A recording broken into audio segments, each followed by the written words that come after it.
I believe John writes it in a way where we're meant to see ourselves in their story, like almost like we could enter the story and see Jesus seeing us in our predicament, in our condition, in these areas where our life can be really hard. And so for the title, kind of the idea of God is on your side, that comes from John chapter 1 with the way that John introduces Jesus. He introduces him as the Word made flesh, meaning that Jesus is the creator who has stepped onto our set of creation to be in it with us. We've done programs, as you know, on loneliness, on abusive churches, on depression, on all sorts of questions about doubt that people have, dark night of the soul, and much more. And I thought this would be a book that would be very helpful to you. And it is something that we were originally going to schedule for August of last year when it came out, and somehow it got postponed. But in some respects, I'm glad it's coming now because of all sorts of uncertainty. Some of it is economic uncertainty. Some of it is in terms of foreign policy uncertainty. We're dealing with all sorts of issues, which I think might even more significant. And of course, at any point in time, your life may be going just very well, and then something happens, and so we'll be talking about that. We are privileged to have the teaching pastor with the Willamette Family of Churches in Portland, Oregon. He is Joshua Ryan Butler. He's the author of a number of books. I think we've seen in the past The Skeletons in God's Closet, a beautiful union about how God's vision for sex points us to good, and some things of that nature. Party Crasher, which gets into some of the political issues that we sometimes talk about here on Point of View. But the book we're focusing on, which came out, as you gather, last year, God is on Your Side, How Jesus is for You When Everything Seems Against You. And it is a privilege to welcome to the microphone Joshua Butler. So thank you for joining us today here on Point of View. Hi, Kerby. It's great to be with you, man. Thank you so much. Loved our conversation last time in the past, and so grateful to get the chance to talk again. Well, again, I wanted to welcome you back and thank you for the work that you've done. And, of course, you might remember, I know a lot about Oregon because, first of all, I went to school there. My wife is from there. I go there every year to teach in Cannon Beach, and so I'm kind of well aware of some of the stories and even some of the people you thank for some of the work that you're doing. But let's introduce you for a few minutes because in some respects you just grab everybody by the throat at the beginning of the book by telling them about it was harder to believe when my 5-year-old daughter had a psychotic break and spent 10 days in the hospital, harder to believe when my wife and I had a big fight. I want to get into that one. Harder to believe as a newer Christian when a girl I was hung up on left you, and I won't get into that. One that we will focus on, it is harder to believe when I went blind in my right eye and wondered if you would eventually be completely blind. Harder to believe when a trusted friend stabbed you in the back, figuratively, not really, but again, dragged you through that. And harder to believe during this dark night of the soul. You give us this long list, and I think most individuals, if they've lived for any length of time, have had some of those situations, but yours just sort of mounted up in a way that caused you to say, I need to get back into the Gospels, especially the Gospel of John, to begin to just see my way through this. And that's, in some respects, the genesis of the book, isn't it? Yes, definitely. Like you said, I think it's easy to believe that God is on our side, that He's for us, that He's with us when life's going well. But when things take a turn for the worse, I found myself in seasons, going, God, are you with me? Are you for me? What's going on right now? As you mentioned, the season when our daughter was in the hospital and 6 months with specialists and we thought we'd lost the girl that we loved to the moon and back, or the season when I went blind in my right eye and the doctor said, you need to brace yourself because this year we think you're going blind in your left eye as well.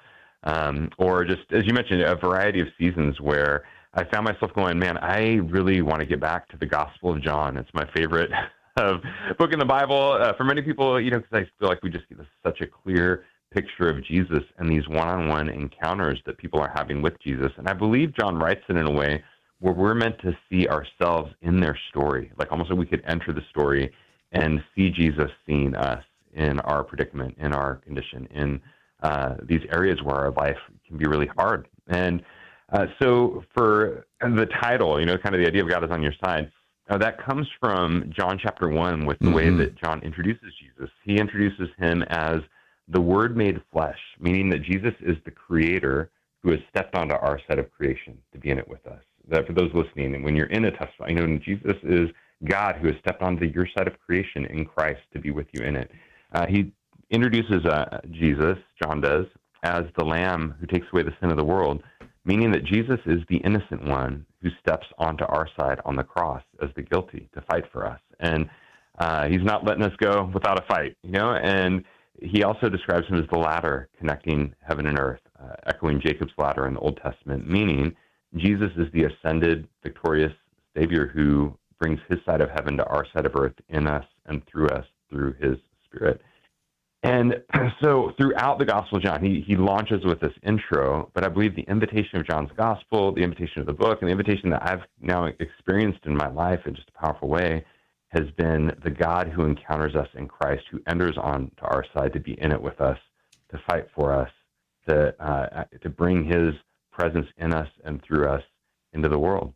So good. Let me just mention that there's 13 chapters. Probably won't get to all of them, but each one of them focuses on something, then has a cut line when you don't know where you're going, when you don't feel wanted, when Jesus answers only half your prayer, whatever it is, and just so well set.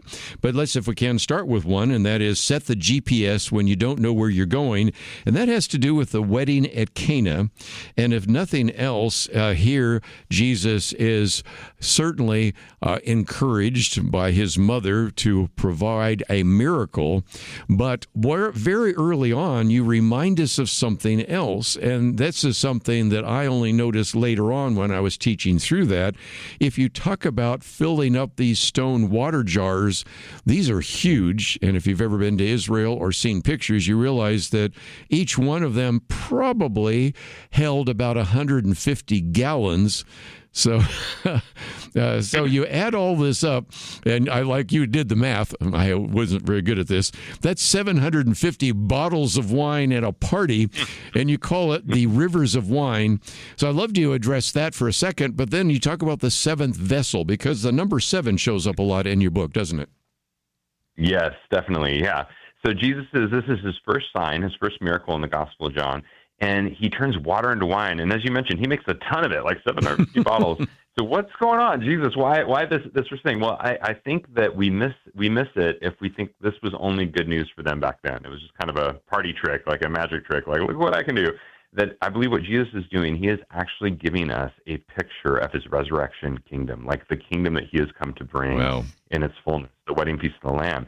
And John gives us a number of clues to this. He tells us this sign happens on the third day, but he doesn't say the third day of what. The story doesn't follow behind. So you're kind of going, is it the third day of the week, like on a Tuesday? Is it the third day of the month, the third, or is it third day of the year? He doesn't say, because he actually uses this phrase on the third day throughout his gospel to foreshadow, hey, what you're about to see is a picture of resurrection. And that's what we find here. One of the things that's interesting in this sign is that there's an Old Testament backdrop. Throughout my book, every chapter, I love trying to highlight a backdrop in the Old Testament that helps us understand this miracle even more. And you're giving us some of the background, and I think that is very helpful, because many of us read the book of John or any of the Gospels maybe without necessarily thinking back to what you might have seen in the Old Testament, in the book of Amos or in the book of Joel. But in some respects, there's a context there to what Jesus is doing in the wedding in Cana. Yes, exactly. Yeah. In Amos chapter 9, for example, one of the Old Testament prophets, he foresaw that when the Messiah comes, it says this, he says that the mountains shall drip sweet wine, and all the hills shall flow with it. I will restore the fortunes of my people Israel, and they shall rebuild the ruined cities and inhabit them. They shall plant vineyards and drink their wine. They shall make gardens and eat their fruit. And so Amos, Joel, Isaiah, there are these prophecies that when the Messiah comes and he brings in the kingdom, it's going to be like, there's going to be this rivers of wine essentially like flowing. The mountains are going to drip with sweet wine, he says. And it's this picture of abundance. And it paints this picture not just of like, a party trick at someone's wedding, that's going to help them out in that situation, but of God restoring the kingdom to his people, God rebuilding his kingdom and restoring his people. And so I believe Jesus' first sign, he's going, hey, guys, that day is here. That's what I've come to do, is to reset the GPS, so to speak, to set the destination that my ministry is going for, that human history is heading towards, and that you as my people are heading towards, which is a wedding where the rivers run like wine. And it's a picture of this abundance. And as you mentioned, it's powerful that Jesus uses these 6 stone vessels that John tells us were for the Jewish rites of purification. And what's the picture here? Well, there's significance, I would argue, in every detail of John's gospel. And here, these 6 stone vessels, these are part of the Old Testament covenant where they would use these vessels for washing away from ritual impurity, basically to be cleansed. And the reality is that now Jesus, this foreshadows Jesus, I believe, is the 7th vessel. And part of what we see later in John's gospel is that you used to get washed with water, but now you get washed with wine, the wine of Jesus' blood shed. Because when Jesus is crucified later in John's gospel and the spear pierces his side, we read in John 19 that water and blood poured out from his side. Meaning, I think here, that Jesus is the 7th vessel through whom we are washed and purified of our sin, no longer with the water of the covenant of the Old Testament, but now with the blood of the new covenant, which Jesus poured out for the forgiveness of sins for our death, for our sins in his death. And so I believe the picture here that we're getting is just a massive picture of Jesus going, here's how committed I am to bring this wedding feast of the kingdom, to bring you into my kingdom, to unite my life with you forever. I'm so willing, I so want this to happen. I'm going to give my life for it. I'm going to pour out the water and blood of my life poured out and shed for you to bring about this wedding feast. And again, if you were reading through the book of John, or maybe you are a pastor preaching through the Gospel of John, this would be a great book to actually have access to. Of course, if you've been watching, I'd say The Chosen, many of these scenes are there, and this gives a new meaning to them. And with that in regard, let's, if we can, go to the woman at the well, the Samaritan woman, because in some respects here, become the beloved when you don't feel wanted. And I think many that have either read that or have seen The Chosen, I think it's an accurate presentation and a recreation of this conversation that starts out talking about something as simple as water and ultimately leads to salvation. Can you speak to that? Definitely. I love this passage so much. And one of the things that we can pass by pretty quick is this detail that it happens at a well. But I believe it's actually really significant. This is another Old Testament backdrop, that the well is actually the place in the Old Testament where the groom first meets his bride. And so Isaac meets his bride, Rebekah. She's discovered at a well in Genesis 24. Jacob, he first locks eyes with Rachel, the love of his life, at a well in Genesis 29. Moses rescues Zipporah at a well, leading to their betrothal in Exodus 2. And so there's a famous Jewish scholar who says, when you look throughout the Old Testament, the well is like a type scene, a motif that points to where the groom meets his bride. Now, what's that mean for John chapter 4, where Jesus meets this Samaritan woman at a well? It doesn't mean that there's something literally romantic going on between Jesus and this woman, but I do believe that John paints this scene in a way that that we see this as like a picture of Christ encountering the church. Like, yes, this event literally happened, but Jesus orchestrates this miracle or this scene, this encounter, to give us a picture of us encountering Christ as the bride at the well.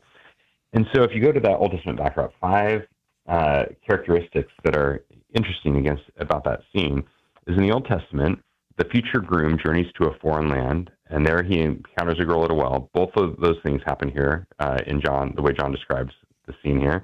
One of them draws water from the well, and then the girl rushes home with news of the stranger's arrival, as happens here as well. And then the guest is invited to stay and feast with the family, as happens here at the end of John 4, meaning that there's this powerful picture of the Samaritan woman being like a representative for us as the church. Yes. Like the church, the Samaritan woman is part Jew and part Gentile. That's who the Samaritans were. They were kind of a mixture of Jew and Gentile.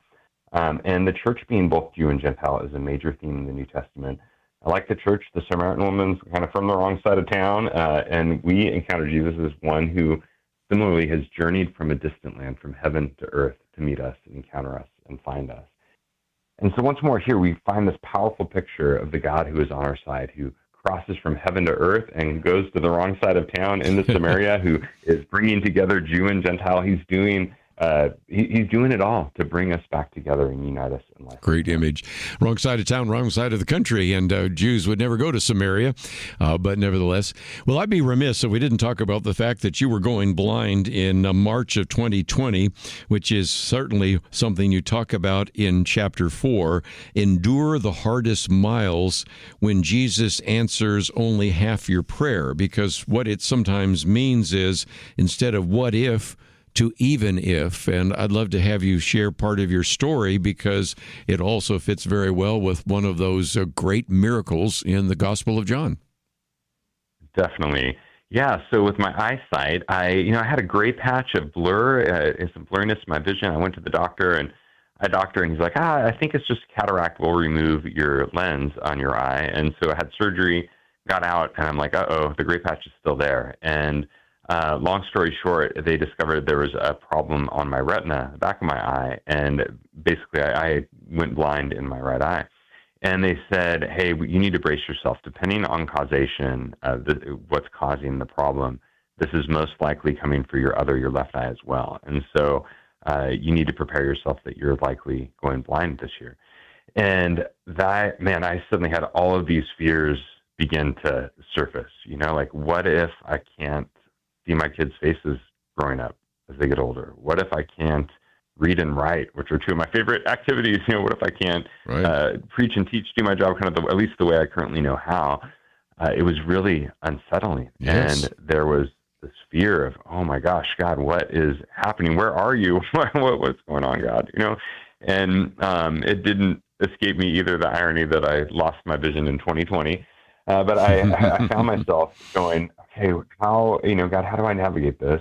And I found so much comfort in this story where in John chapter 4, at the end of the chapter, this royal official, he comes to Jesus and he begs him, hey, will you come back home with me and heal my son? Yes. And Jesus only answers half his prayer. He says, your son will be healed, but I'm not going with you, And I found myself wondering, oh my gosh, what was it like for that royal official to take Jesus at his word, to trust him, and to go back home, not knowing, whether or not, if you're on that road, I just imagine him walking on the journey home and going, man, what if I get home and nothing's my son happened. died and I wasn't there Yeah. to hold his hand? My wife is like, you were supposed to bring Jesus back. That's the whole point. Why did, all of the fears and the different fears of coming in. And yet he took Jesus at his word and stepped out in faith. And I found myself in a season where, similarly, it felt like Jesus only answered half my prayer, though it was the opposite half. I sensed Jesus going, hey, Josh, I'm going to go with you, but I'm not going to let you know yet whether your eyesight will be healed or not. Very good. And what I believe Jesus was cultivating in me was the same thing he was trying to cultivate in that man, was trust, And so, God, I'm going to trust you. I don't know the outcome, but I'm going to trust you. And it moved me from what I would call a what-if faith to an even-if faith, from what if I lose my eyesight to even if I lose my eyesight. God, even if I can't see my kids' faces growing up, even if I can't read and write the way I know how, even if I can't do my job the way I currently know how, I'm going to trust you. God, I trust you. I know that you're good. I know that you're for me. I know that you're with me.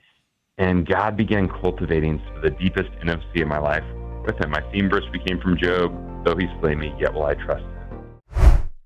Hey there, Megan Kitchen here, creator of the Highlights podcast. Sorry to interrupt, but I would like to ask a small favor if I could. If you appreciate anything about today's episode or it enhances your own point of view, would you please let us know?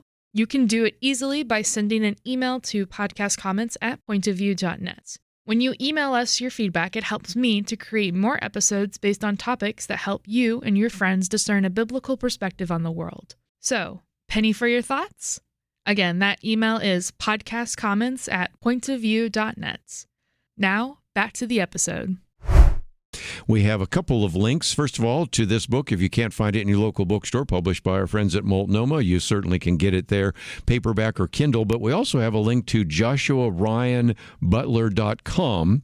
And Joshua, for just a minute, let's mention the fact that we have information about this book, but you also have a participant's guide as well as other information on the other books. You've had a study guide in the past on your beautiful union, but there's a way in which if people are enjoying this and maybe a small group leader, a Sunday school teacher would like to work their way through this, you have additional resources that people can find on your website.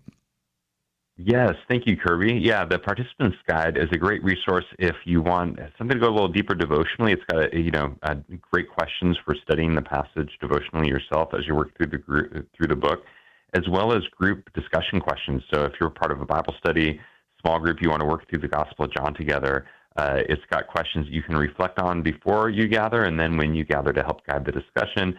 And it's got some creative reflection exercises throughout, helping you kind of enter into that passage of John and finding yourself in sort of the imagery of the story to have that personal encounter with Jesus through his word. So again, if you are more interested, we have all those links on our website at pointofview.net. Let's, we can talk about Rise Up. You know, one of the things, Joshua, we've found is that people, as they've been on this program and they've talked about depression, sometimes they just couldn't get out of bed. A while back, I interviewed a very prominent pastor who said, you know, I was busy doing so many different things that when it was time to get out of my chair Sunday night to go preach, I couldn't physically get out of my chair. Now, it wasn't that he couldn't physically because, you know, he'd been a quarterback for the local team and he was in great shape and all the rest. He just was emotionally drained. And one of your chapters is Rise Up When You're Stuck and Can't Get Out of Bed. And you think about the classic illustration here of Jesus actually taking an individual who was completely incapacitated. And as a result, he says, get up, take up your bed and walk. And at once the man was healed. And you'd think, well, great. No, because the next part of the passage talks about the fact that because it happened on the Sabbath, there was an enormous amount of controversy because on the Sabbath you're supposed to be resting. The guy had been resting for 38 years, but nevertheless, we'll leave that beside it. But again, you've shared a little bit about some of the experiences you've had, and I'm sure people in your congregation have had, with depression and with just a complete exhaustion and an inability to literally get out of a chair or get out of bed. Yes. I went through one of the worst seasons of my life where I felt like, man, I just don't feel like I can get up out of bed, off the couch. You know, it was depression. We had been through just a really hard season where our church had kind of imploded and dismantled. We were part of a large church, one pastor amongst a much larger team, and there had just been some, tensions and fracturing and things that were really painful and difficult. I found myself in the season after just going, man, the weight of depression and difficulty trying to process and work through all that. And I found a lot of comfort in this man's situation in John chapter 5, where Jesus raises a man, as you mentioned, who is actually literally physically unable to rise up. He's been paralyzed for 38 years, we're told. And that number 38, that should perk our ears up. This is another Old Testament echo, where if you ask yourself, man, is there anywhere else in the Bible where we see that number 38 years? And there's one other place. It's in Deuteronomy 2, verse 14, where it tells us that the Israelites, they wandered in the wilderness for 38 years after Mount Sinai. So, 40 years total, but 2 years after after the first 2 years, they received the law. And because of their rebellion at Mount Sinai, they then wander in the wilderness for 38 years where they are stuck in the wilderness, unable to rise up and go through the waters and enter into the promised land. And like we start seeing in all of these scenes in John, I believe this is a powerful Old Testament backdrop to what Jesus is doing in this miracle. That Jesus, in raising this paralyzed man, I would suggest this paralyzed man is a picture of Israel stuck under the weight of the law, the curse of the law, unable to rise up under their own strength and enter into the promises that God has for them. This is how the early church commentators saw this passage all over the place. And it's so interesting because it becomes a picture not only of Israel, but I think of us when we are relying on the law rather than grace. And like that, when I am relying on the law, I can't do it. I can't get up like Israel could. They couldn't get up. I'm not able to rise up and enter into God's promises on my own strength, on my own ability. I need Jesus to step in and extend his hand and go, hey, will you let me heal you? I've come to raise you up into my life by my grace, not by your strength or performance. And this was one of the, this was so helpful to me because in that season of my life where I was like, I just can't get off the couch. I feel like I can't get out of bed. One of the questions that I was really grappling with was this question of, was I wrong or was I wronged? Was yes. I wrong? Did I do something wrong? And this is punishment or consequence or whatever. Or was I wrong? Did someone else do this to me? And because there was, and like a lot of situations, the situation was complex. There was human. I could have done some things better. A lot of other people could have done a lot of things a lot better. And so there was probably a mix. But that question just tormented me. Oh, what could I have done better? Regret, and maybe I could have gone about it this way instead. And oh my gosh, the pain from feeling stabbed in the back and some of the ways other people had treated the situation and all. And so it was so difficult. But I found so much comfort because reading the story, I saw myself in this man and Jesus coming to me as I was stuck, couldn't get out of bed, couldn't rise up on my own strength. And Jesus going, hey, I've come to raise you not because of your performance, but by my grace. Like, Josh, are you going to live under law or under grace? Are you going to live under the weight of your performance?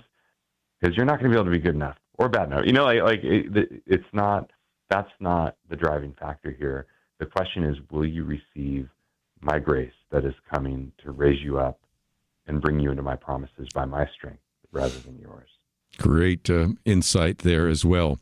One that I just certainly needed to focus on is raise the bar when you're battling guilt and regret. And again, this is one of those issues, Joshua, that we find ourselves talking about, guilt, shame, regret. And of course, you take us to the woman caught in adultery and then raise some questions. Where's Waldo? I love that. Hey, the dude seems to be missing here. And then the executioners, and he who cast the first stone. But again, if you are in any kind of ministry, you recognize that you are dealing with a lot of people that are struggling with guilt and shame and regret. And once again, we can get some great insight there from how Jesus addressed the woman who was caught in adultery.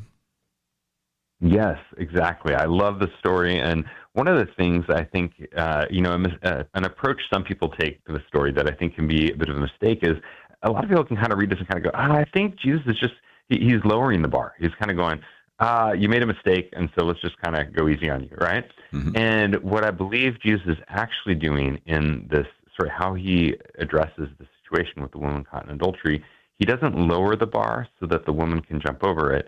He raises the bar high enough that everyone else finds themselves under it. Yes. And then he extends his grace. And so the way that happens, Jesus goes through, I argue, the three movements of Old Testament adultery law here, where the first movement is you're supposed to bring both of the accused, like it takes two to tango if you're talking about adultery, right? It's a two-way street.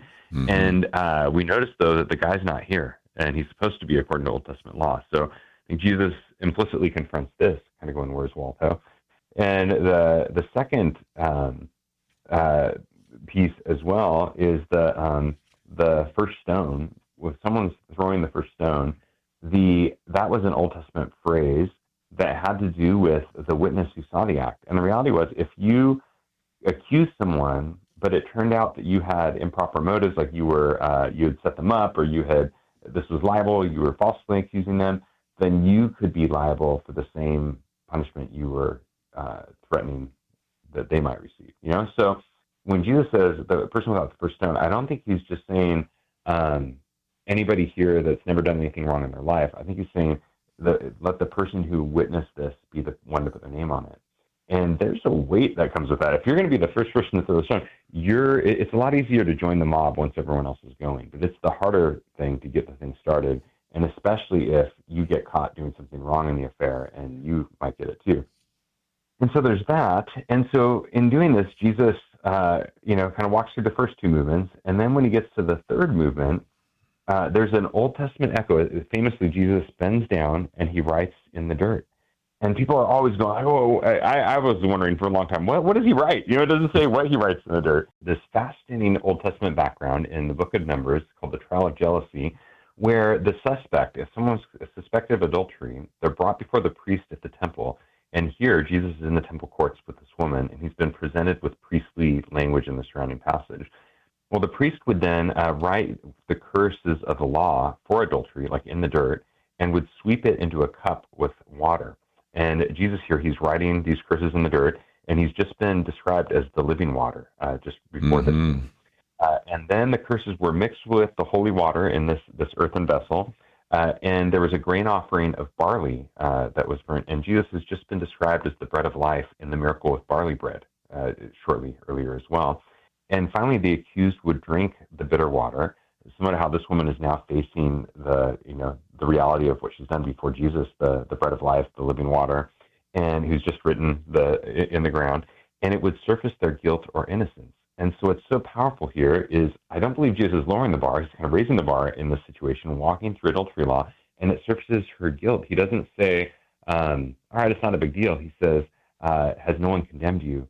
Well, neither do I condemn you. And so it's not that she's not guilty, but it's that Jesus has come not to condemn her, but to save her. And then he says, go now and sin no more. And isn't that so beautiful? That's what Jesus does for us. He has come not to condemn us, but to save us. And he saves us not by lowering the bar and pretending like our mistakes and our sin or rebellion doesn't matter. No, he goes, it does matter, but I'm raising the bar so that everyone finds themselves in need of grace, because it's not about your performance, you being good enough, you being smart enough, you being strong enough, you being kind enough, you having it all together. In the midst of our broken condition where we feel like, God, I messed up, I failed, I broke the rules, I messed up my life, the grenade's gone off, and now I feel like I'm just in shambles. That's precisely where we encounter the beauty and power of grace, the God who is on your side, who comes to meet you in that place, and not lower the bar and pretend it wasn't a problem, but raise the bar and going, yeah, I don't condemn you, and I'm actually here to save you and to bring you into life with me forever. Raise the bar. Well, I thought it'd be great to end by talking about the resurrection and Easter and the rest. Anticipate surprise when it hurts to hope. And, of course, you talk about your darkest hour, because on the first day of the week, of course, John tells us that while it was still dark, Mary Magdalene went to the tomb of Jesus. And, of course, there's the conversation you see in the other Gospels about who's going to roll away the tomb and, if you will, the rock and the stone before the tomb. And she does not know who she's first talking to. But in some respects, that gets into this dark night of the soul, some of the struggles that people have. Where is God? We had a desire to hope that you were the Messiah, but now you're dead. And then, of course, we get the great surprise, don't we? Yes, definitely. I love the scene. I love Mary, the way that Mary goes to the tomb in the dark, and she's the only one that we see here going here. And what I love about Mary here is that she has the courage to go to the hard place. If you think about in her spot, this is a spot where it seems like God abandoned them, where it seems like God's distant, this dark night of the soul, where it's not just I'm having a bad day, but it's this dark night of, God, where are you? Yes. What in the world has gone on? And Mary has the courage to go and face those places. And I think it becomes a picture of the invitation we have to not avoid or kind of distract ourselves. I know when I've gone through my dark night of the soul, it was a temptation to kind of go, I'm just going to go try and distract myself, or maybe we want to numb ourselves with entertainment or substances or whatever the thing is, versus going to the hard place, whether it might be in counseling, it might be in conversations with friends, in prayer, a variety of different means, but of facing the darkness, the hard spot. And what I found is that Jesus loves to show up there, that God loves to show up in the places that we think are God-forsaken. And so what we see here with Jesus, Mary encounters Jesus at the tomb. And in her encounter, we see how the hard place has become a holy place. That she goes to the tomb, the hard place, she has this encounter with Jesus, and it's new creation imagery, that she mistakes Jesus for being the gardener. And I think that's an echo there. John wants us to know, hey, this is like a new they're in a garden, we're told. Jesus is like the new gardener, like the new Adam. And she's like a representation of, like us as the church, like a new Eve. And when we're told about the empty tomb, is that there was the stone slab, and there was an angel sitting on each end, two angels, one on each end. And this is echoing the Ark of the Covenant in the Old Testament, where in the temple, the holiest place, the Ark of the Covenant, this was like sacred ground. This was the holy place of God's presence between there. And I believe what we're seeing here in this echo now, that Jesus's empty tomb has become the new place where God, from this spot, he's now reconciling heaven and earth. Jesus, the living God, he is going forth from the empty tomb in power to bring God's presence on earth as in heaven. And from that very spot that was like ground zero of the crater drop, the place that Mary thought it was all over, that hard place has actually become a holy place, the beginning of new creation.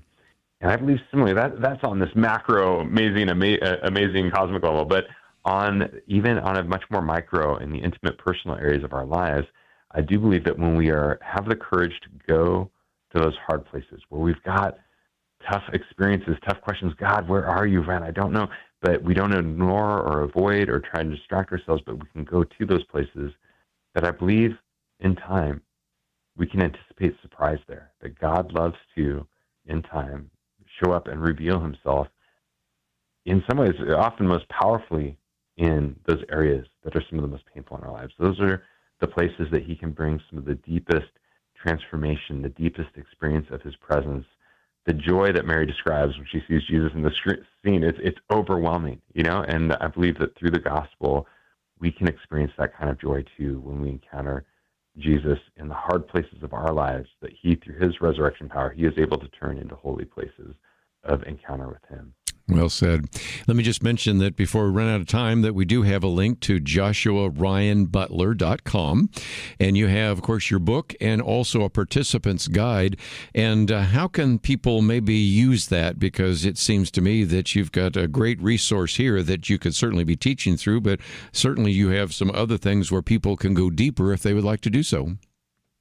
Definitely, yeah. The participant's guide, it's a great opportunity for study groups. If you're part of a Bible study that wants to work through the Gospel of John, there are discussion questions there for when you gather to help you prepare, like for each week, and processing through some of the key themes from that passage in John and that chapter together. There's also study questions, reflective questions. So maybe just personally, you're wanting a resource to kind of go deeper in your personal Bible study. There's those kind of questions as well. And then it also has creative exercises in each chapter that are designed to help you, kind of guide you in prayer, guide you in a reflective exercise that helps you basically to find yourself in the story and to see Jesus seeing you, helping you kind of creatively, imaginatively enter into the story to see Jesus and encounter him in the midst of your own life and situation.